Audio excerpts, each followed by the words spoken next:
இப்பொழுது பாரத உணவு விவசாய கடன் அட்டையின் மூலம் திருமதி புரளீஸ்வரி அவர்கள் இங்கு மாநில தலைவர் கௌரவிக்கிறார்.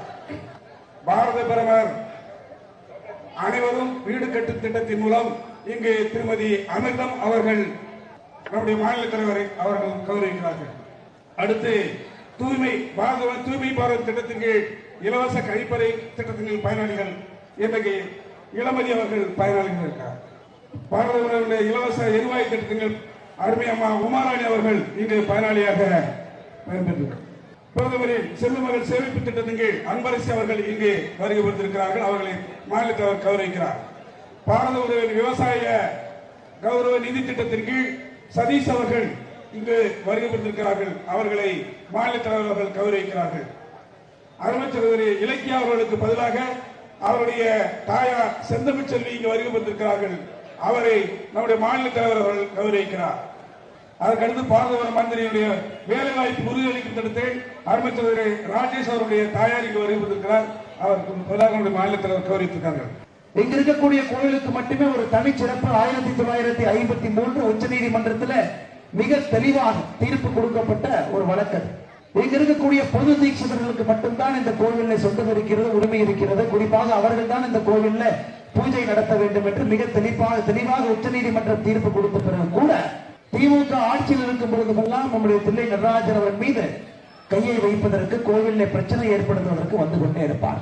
இந்த ஆண்டு பார்த்தோம், ஆணி திருமஞ்சனம் நடந்த பிறகு 4 நாட்களுக்கு நம் அனைவருக்கும் தெரியும் கனக சபையின் மீது யாரும் பயன்பாட்டிற்கு அனுமதி இல்லை என்று தெரிந்த பிறகு இந்த ஆண்டும் கூட பிரச்சனை ஏற்படுத்துவதற்காக திராவிட முன்னேற்ற கழகத்தினுடைய அரசு இங்கு வந்திருக்கிறார்.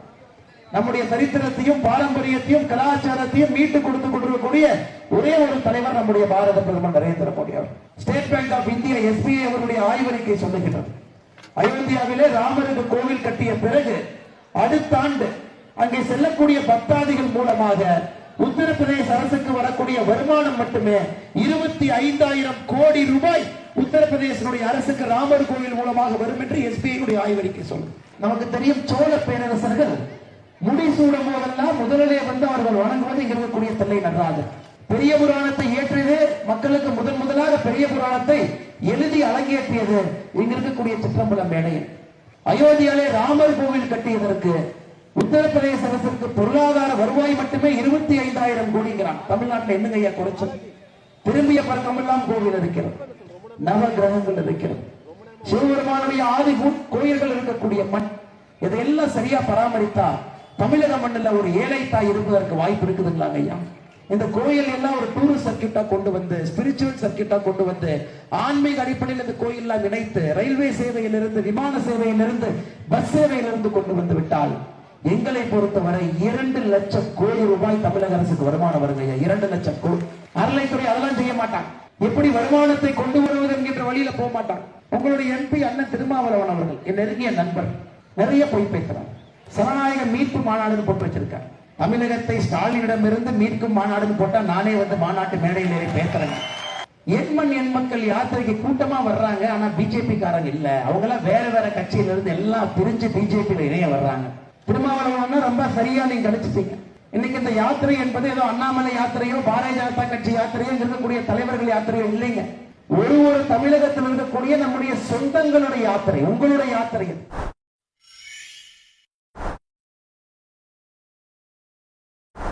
புவனகிரி சட்டமன்ற தொகுதியிலே திருமதி கொளஞ்சி அவர்கள் ரேஷன் இலவச உணவு தானிய வழங்கும் திட்டத்திலே பயனாளியாக இருக்கிறார். திருமதி செல்வகுமாரி அவர்கள் செல்வமகள் சேமிப்பு திட்டத்திலே பயனாளியாக இருக்கிறார். ரமேஷ் அவர்கள் பிரதமரின் மக்கள் மருந்தகம் அமைத்து இன்றைக்கு சேவை செய்து கொண்டிருக்கிறார்கள். திரு மணிமாறன் அவர்கள் பாரத பிரதமருடைய அனைவருக்கும் இலவச குடிநீர் திட்டத்திலே பயனாளியாக இன்றைக்கு வருகை வந்திருக்கிறார்கள். அருமை ஜோதி அவர்கள் பிரதமருடைய முத்ரா கடன் திட்டத்தின் கீழ் பயனாளியாக இங்கு வருகை வந்திருக்கிறார்கள். மந்திராலயாவிலே கடவுளாக இருக்கக்கூடிய ராகவேந்திர சுவாமிகள் அவர் பிறந்த இந்த புவனகிரிக்கு வந்ததிலே மட்டற்ற மகிழ்ச்சி அடைகின்றோம். அதே வீதியில் இருக்கக்கூடிய அந்த கடைசி பகுதியில் நம்முடைய யாத்திரை நிறைவு பகுதி நடந்து கொண்டிருக்கிறது. வள்ளலார் பெருமகன் ஐயாவுடைய ஜோதி விழா நடந்து கொண்டிருக்கிறது. இங்கே வந்து வடலூருக்கு வந்து கொண்டிருக்கின்றார். நான் அரசு பள்ளியில படிக்கிறேன். எனக்கு 2 மொழி மட்டும்தாங்க சொல்லிக் கொடுக்கிறாங்க. நம்முடைய தாய்மொழி தமிழ் மொழி தெரியுங்க, ஆங்கில மொழி சொல்லிக் கொடுக்கிறார். ஆனா எனக்கு நிறைய மொழிகள் கற்றுக்கொள்ள வேண்டும் என்ற ஆசை. தமிழ்நாட்டில் இருந்த இந்தியாவை ஆள வேண்டும் என்கின்ற ஆசை, இந்தியாவை உலகத்தை ஆள வேண்டும் என்ற ஆசை, ஒரு பெரிய பிசினஸ் மேனா வரணும் என்கின்ற ஆசை, ஒரு IAS அதிகாரியா வரணும் என்கின்ற ஆசை, இந்தியா முழுவதும் பணி செய்ய வேண்டும் என்கின்ற ஆசை. ஆனா இந்த குழந்தைகளுக்கு தெரிகிறது மொழி என்பது ஒரு தடையாக தமிழகத்திலே மாற ஆரம்பித்திருக்கிறது. மொழி அரசியலை வைத்து வைத்து வைத்து 4 தலைமுறைகளை மொத்தமாக அழித்துவிட்டு இன்றைக்கு இருமொழி கொள்கை என்று கிளம்பி இருக்கின்றார். நம்முடைய பாரத பிரதமர் நரேந்திர மோடி அவர்கள் 2020 புதிய கல்விக் கொள்கையை சொல்றாரு, குறைந்தபட்சம் நீங்க 3 மொழியை கற்றுக்கொள்ள வேண்டும் என்று சொல்லுகின்றார். அருட்பெருஞ்சோலை ஐயா வள்ளலார் அவர்கள் 3 மொழியில குழந்தைகளுக்கு சொல்லிக் கொடுத்தார். அவருடைய பாடசாலையில பாத்தீங்கன்னா 3 மொழிகள் இருக்கு. தமிழ் இருந்தது, ஆங்கிலம் இருந்தது, சமஸ்கிருதம் இருந்தது. இதுதான் ஐயா இன்னைக்கு அரசியல் பிரச்சனையே இதுதான். ஆட்சியாளர்களுக்கு ஒரு மாதிரி வாழ்க்கை, ஆனா சாமானிய மக்களுக்கு ஒரு மாதிரி வாழ்க்கை. இதுதான் இன்னைக்கு அரசியல் இருக்கக்கூடிய அடிப்படை பிரச்சனையே இதுதான். முதல்ல அரசு பேருந்துல 1 கிலோமீட்டருக்கு போனா 58 பைசா டிக்கெட் இருக்கு. விரைவு பேருந்துல 75 பைசா இருக்கு. ஆனா இவனை இலவசமா கொடுக்குற 10 ரூபாய் டிக்கெட் 20 ரூபாய் பண்ணி வச்சிருக்காங்க. எனக்கு 1 கிலோமீட்டருக்கு மினிமம் போனா 1 ரூபாய் 25 பைசா டிக்கெட் ரேட் வருது. இலவசம் இலவசம் என்று சொல்லி எங்கே கொண்டு வந்து தமிழகத்தை நிறுத்தி வைத்திருக்கிறார்கள் என்று ஒரு முறை நீங்க சிந்திக்க. இலவசம் இலவசம் என்று சொல்லி அந்த பிரச்சனை யார் தலையில இறங்கிறது என்பதை நீங்க யோசிக்க. மகாகவி பாரதி சொன்னா, நான் கண்ட மொழிகளிலே தமிழ் மொழி போல் நீதாவது எங்கும் இல்லைன்னு சொன்னான். எப்ப சொன்னானுங்க? 14 மொழியை படித்து விட்டு சொன்னான். நிலத்தடி நீர் குறைய குறைய அந்த ஆத்து தண்ணியும் உப்பாயிட்டு, கடலுடைய தாக்கம் ஆத்து தண்ணி உப்பாயிட்டு. இதுக்கு ஒரு செக் டேம், இந்த விளங்காம ஒரு செக் டேம் கட்டினா அது கட்ட மாட்டாங்க. என்னை எதிர்த்து ஒரு ஆர்ப்பாட்டம் நடந்துட்டு இருக்குது ஐயா வள்ளுவர் கோட்டத்தில். ஒரு 14 பத்திரிகையாளர்கள் அண்ணாமலை ஓவரா பேசலாம் அப்படின்னு ஆர்ப்பாட்டம் பண்றாங்க. அதுல இந்து ராம் இருக்காரு, அந்த மாதிரி மூத்த பத்திரிகையாளர் 14 பேர் சேர்ந்து. நான் கேட்டேன், ஏன்னா இந்த மாசம் வர வேண்டிய 200 ரூபாய் வரலையா? அண்ணே, பத்திரிகை மீதும் பத்திரிகையாளர் மீதும் எப்பொழுதும் நம்பிக்கையும் மரியாதையும் இருக்கக்கூடிய மனிதன். ஆனா திமுக கொத்தடிமைகளாக இருக்கக்கூடிய பத்திரிகையாளர் எப்போ நான் மதிக்க மாட்டேன். நான் மதிக்க மாட்டேன். நீங்க எல்லாம் சேர்ந்துதான் 20 வருஷமா இந்த நாட்டை பண்ணி வச்சிருக்காங்க. இன்னைக்கு நியூஸ் 7 பத்திரிகையாளர்களுடைய தம்பி நேச பிரபுவ திருப்பூர் மாவட்டத்துல போய் எல்லாம் வெட்டியிருக்காங்க. எதுக்கே வெட்டினீங்கன்னா பத்திரிகையில உண்மை எழுதினாரு, அதனால வெட்டினாங்க. ஐயா, இன்னைக்கு கருத்து சுதந்திரமே கேள்விக்கு.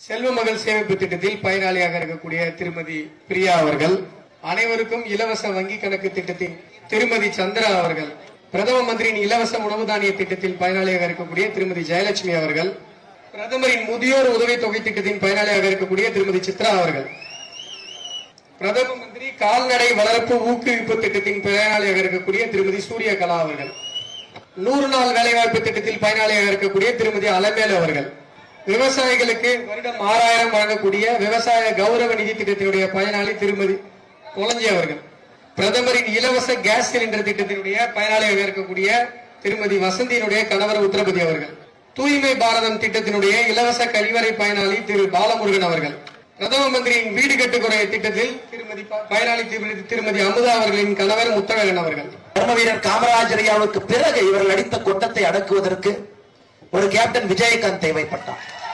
2006 விருதாச்சலத்தை நம்பி மிக முக்கியமான தேர்தல், அவர் ஜெயித்து ஆக வேண்டிய என்கின்ற தேர்தலில் விருதாச்சலத்தை நம்பி இங்க வந்தாருங்க. 2011 தொடர்ந்து ஆதரவு கொடுத்தீங்க. ஆனா அவர் உயிரோடு இருக்கும் பொழுது பாத்தீங்கன்னா அவரை பத்தி தப்பா பேசாதவங்களே தமிழ்நாடு அரசியல் யாரும் இல்லைங்க ஐயா. குறிப்பாக அவர்களை முந்திக் கொண்டு மீடியா அவர்கள் தவறா பேசி கேப்டன் ஐயா இறைவனடி சேர்ந்த பிறகு இன்னைக்கு நீலி கண்ணீர் வடிக்கிறார். உலக வரைபடத்திலே இந்தியா எங்கே? உலக வரைபடத்திலே ஊழல் நாடு எங்கே? உலக வரைபடத்திலே ஏழை நாடு எங்கே என்று துளாவிய உலகத்தினருக்கு உலக வரைபடத்திலே அடுத்த வல்லரசு எங்கே என்று அதை தேட வைத்திருக்கின்றான் பாரத பிரதமர் நரேந்திர மோடி அவர்கள். ஒரு விசா கொடுக்கிற நம்ம குழந்தைங்க அமெரிக்கா போறோம்னா ஒரு விசா கொடுக்கிற கை கட்டி நின்று இருந்தோம். ஏன் இன்னைக்கு கை கட்டி அமெரிக்க நிறுவனங்கள் கை கட்டி நின்று கொண்டிருக்கின்றார்கள். இந்தியாவில் எங்களுடைய பணத்தை முதலீடு செய்ய வேண்டும். ராமபிரானுடைய பிராண பிரதிஷ்டையில அந்த சிலையை தொட்டு ராமனுக்கு உயிர் கொடுக்க வேண்டும் என்கின்ற பொறுப்பு பிரதமருக்கு கொடுக்கப்பட்ட பொழுது 11 நாட்கள் விரதம் இருந்து எதையும் உண்ணாமல் 2 வேளை இளநீர் அருந்து விட்டு 1 வேளை பழத்தை சாப்பிட்டுட்டு ஐயா ஒரு கல் சிலைக்கு உயிர் கொடுப்பதற்கு இவ்வளவு தன்னை தகுதிப்படுத்துறாருன்னா எங்களுடைய ஓட்டை வாங்குவதற்கு எவ்வளவு அவரை தகுதிப்படுத்திருக்க வேண்டும். சகோதர சகோதரி, ஒற்றை தலைவன் ஒற்றை நம்பிக்கை நம்முடைய பாரத பிரதமர் நரேந்திர மோடி. இன்னைக்கு விருதாச்சலத்தில் இருக்கும். விருத்தகிரீஸ்வரனுடைய நகரம் இது. சோழ பேரரசிலே கோவில் என்று சொன்னால், ராணி என்று சொன்னால் செம்பியன் மகாதேவி ராணி. அவருடைய கணவன் கண்டராதித்த சோழன் கட்டிய கோயில். விருதாச்சலத்தை பொறுத்தவரை சோழ பேரரசனுடைய படை இங்கே நிற்கும். காசிக்கு நிகர் இங்கே ஸ்தலத்தீர்த்தமாக இருக்கக்கூடிய மணிமுத்தாறுல போய், எப்படி மணிமுத்தாறுல இருக்கா நீங்க குளிச்சுட்டு கோவில் இருக்கக்கூடிய மூலவர் பலமலை நாகர் ஒருக்கா போய் பார்த்துட்டீங்கன்னா கங்கையிலே குளித்து விட்டு அங்க இருக்கக்கூடிய சிவனை பார்ப்பதற்கு சமம் என்று சொல்வார். ஆனா இந்த துப்புகெட்ட ஆட்சிக்கு ஒரு தெப்ப குளத்தை சுத்தப்படுத்த முடியவில்லை. இந்த கோவில் இருந்த சிலை, அர்த்தநாரீஸ்வரர் சிலை திருடப்பட்டு வெளிநாட்டுக்கு கடத்தப்பட்ட பொழுது 2014 ஆகஸ்ட் 5ஆம் தேதி ஆஸ்திரேலியாவுக்கு சென்று உங்க ஊருடைய அர்த்தநாரீஸ்வரை திரும்பி கொண்டு வந்தது பாரத பிரதமர் நரேந்திர மோடி அவர்கள்.